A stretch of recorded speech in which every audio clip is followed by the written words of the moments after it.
Welcome, students. Today we will discuss the Stephen's law related to the black body radiation. As we know, the black body radiate all the wavelengths from 0 to infinite,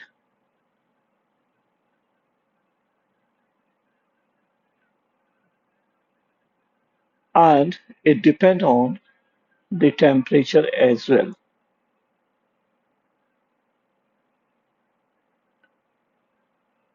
The rules are given by Joseph Stephens in 1879, and the derivation for that is given by Ludwig Boltzmann in 1884. According to Stephens-Boltzmann law, the energy radiated by black body per second per unit area is proportional to the fourth power of absolute temperature of the black body. Here the formula is given to you is P by A is equal to sigma T to the power 4. Here sigma is Stephen's constant and capital T is temperature measured in absolute Kelvin. P is power and A is area. According to Stephen's law, the P by A is equal to E sigma T to the power 4, where E is emissivity of the object. If object is an ideal radiator, means the black body radiator, then E will be equal to 1. But E may vary from 0 to E to 1. For black surface such as charcoal, E is close to 1, whereas for shiny metal surface, the value of emissivity E is nearly 0.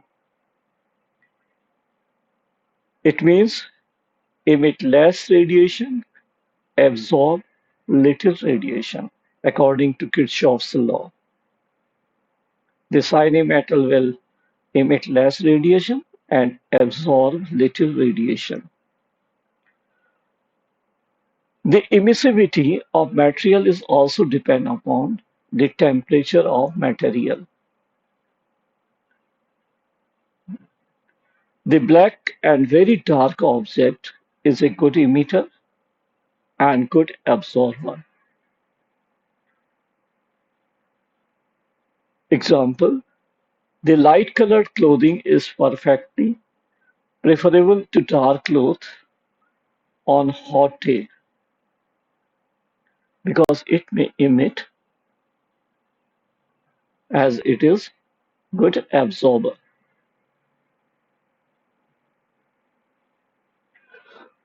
Now the energy distribution of black body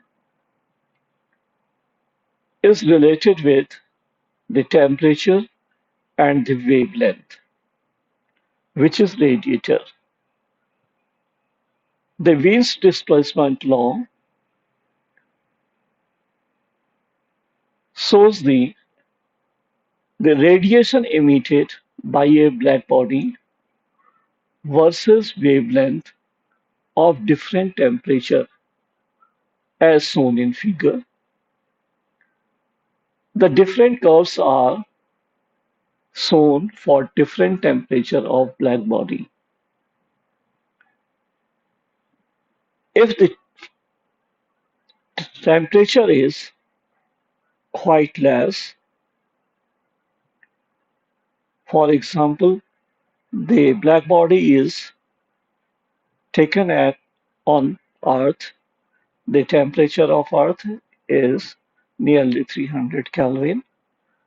The energy radiation will be very, very small, and it is close to the wavelength axis. But if temperature raised to the light bulb range, the emission will also increases. As we see the graph between the emission and the wavelength, we have some points of interest. That is, at a given temperature of black body, the energy emitted is not distributed uniformly amongst all the wavelength. The energy emitted is maximum corresponding to the certain wavelength. For a certain wavelength, the energy are maximum, and the energy graphs will fall in both sides of this maximum wavelength.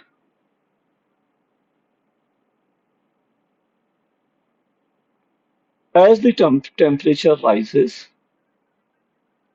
the total energy emitted increases rapidly for any given wavelength. That is, the body becomes brighter. The wavelength is represented by lambda m, and as the temperature rises, the lambda m is shifted toward the left side. That is, as temperature rises, the lambda m means at the wavelength when energy is maximum radiated is decreases.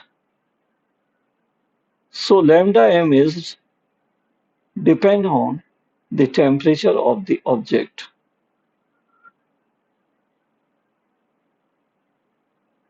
As the temperature increases, lambda m decreases, so it is inversely proportional to the absolute temperature of radiating black body.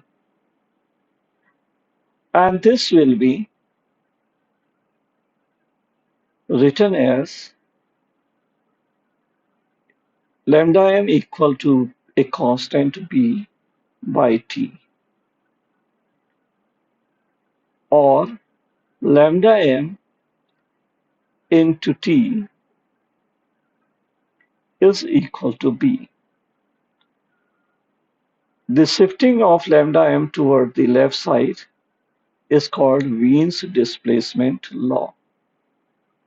As the temperature increases, the lambda m of the radiating object decreases,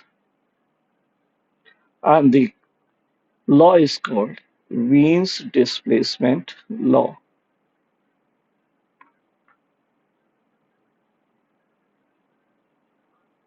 Now, according to Wien's displacement law,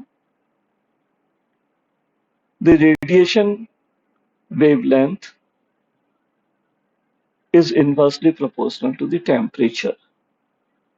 So, by Wien's displacement law and Stefan's Boltzmann law, we will have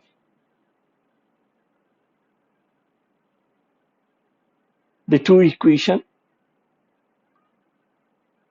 that is, emission is directly proportional to T to the power 4 of the temperature, and the wavelength radiation into the temperature of radiating object is equal to a constant value that is called Wien's constant. By this equation, we may able to measure the temperature of stars or radiating objects. Now, the sun is ultimate source of energy, and because of this energy, the earth receives the radiation, and this radiation controls the climate. Now, the next point is what controls the climate? The energy of sun, that is radiation. Now think about four inner planets of solar system.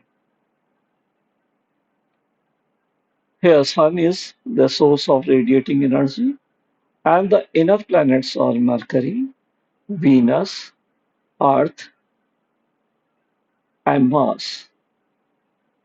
The distance between sun and earth is 1 angstrom unit. So the relative distance from sun of Mercury is 0.39, of Venus is 0.72 AU, and of Mars it is 1.5 AU. The distance is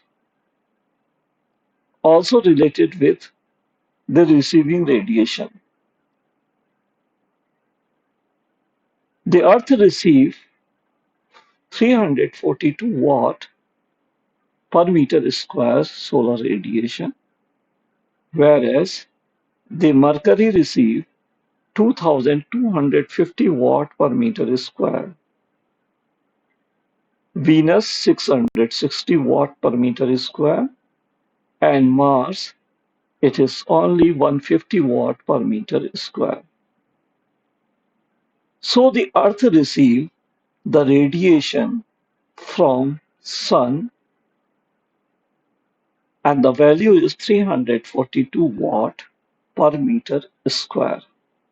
This solar radiation received by Earth is balanced by Earth balancing system. Now look here, the 342 watt per meter square radiation is coming from Sun, and it is received by Earth. This energy is distributed and reflected. The 77 watt per meter square is initially reflected of upper atmosphere by clouds, by aerosols, and it is not coming to the grounds. But the rest emission, that is 168 watt per meter square, is absorbed by the Earth surface, and 30 watt per meter square is reflected back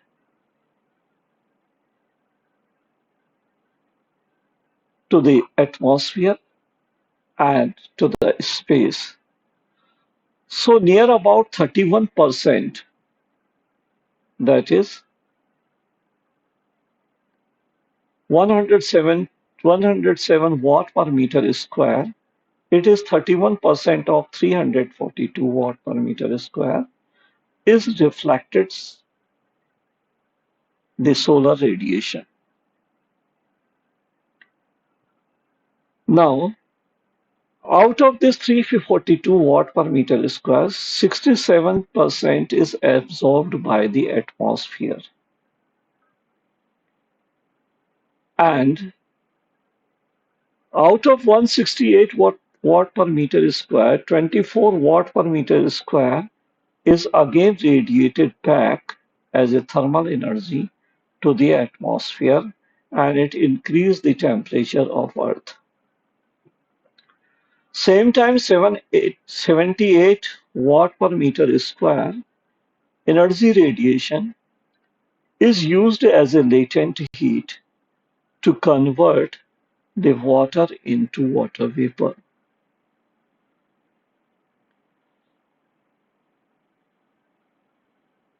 Now, the emission part of the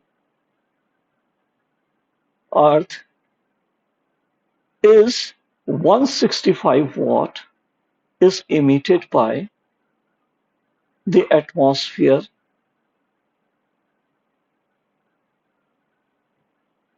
as a thermal energy and 40%, 40 watt per meter square as atmospheric window and 30 watt per meter square thermal energy is radiated by Earth by the clouds or greenhouse gases. So total 230 watt per meter square energy is outgoing as a long wave radiation. So this is the way of balancing the energy which is received by Earth from Sun, which part goes to the again toward the space. Only some part of energy, which is thermal energy, maintain the temperature of Earth to the 15 degrees Celsius, and this is called greenhouse effect. Now, this greenhouse effect may increase the temperature, but aerosol and the other reflecting material like clouds on the atmosphere reflect back the radiation, so it maintains the Earth temperature. Now here we see Sun is the radiating source of energy, and this source of energy is reflected again to the space, and it is 31%. We already discussed it, and 69% absorbed by the surface, and which is further reflected back as the radiation by the terrestrial way.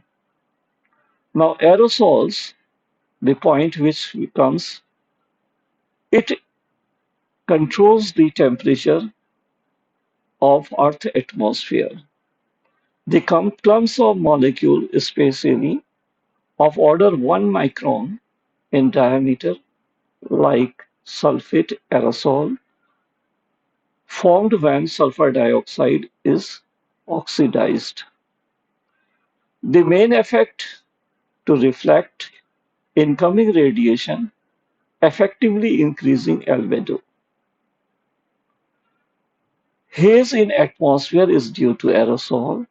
Most aerosol are directly linked to air pollution, but also natural sources produce aerosol like volcanoes, generally having a cooling influence on climate.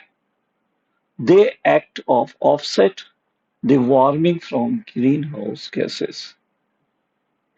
Aerosols have short residence time in atmosphere for a few days. This means they are not well mixed through the atmosphere. So aerosols are mainly found close to their sources, like industries or industrialized countries. Aerosol impact on climate is much more uncertain than the effect of greenhouse gases.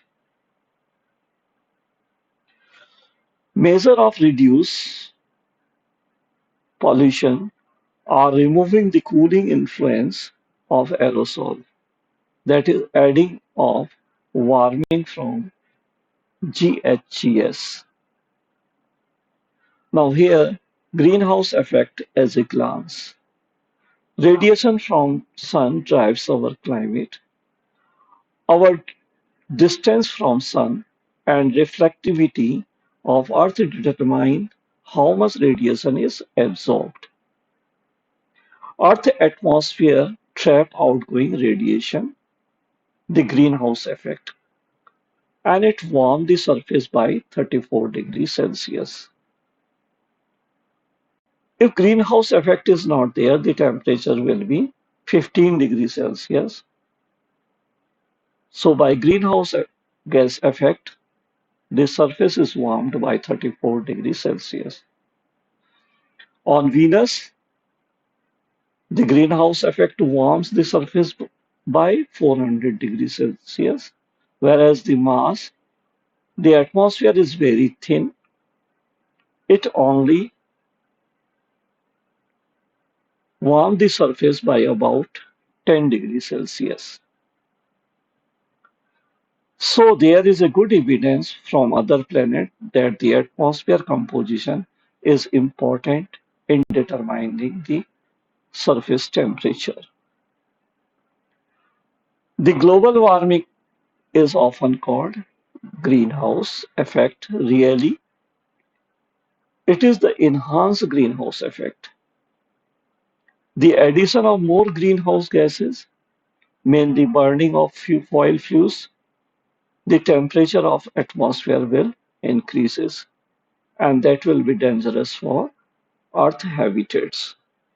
That's all about greenhouse effect. Thank you for watching the video.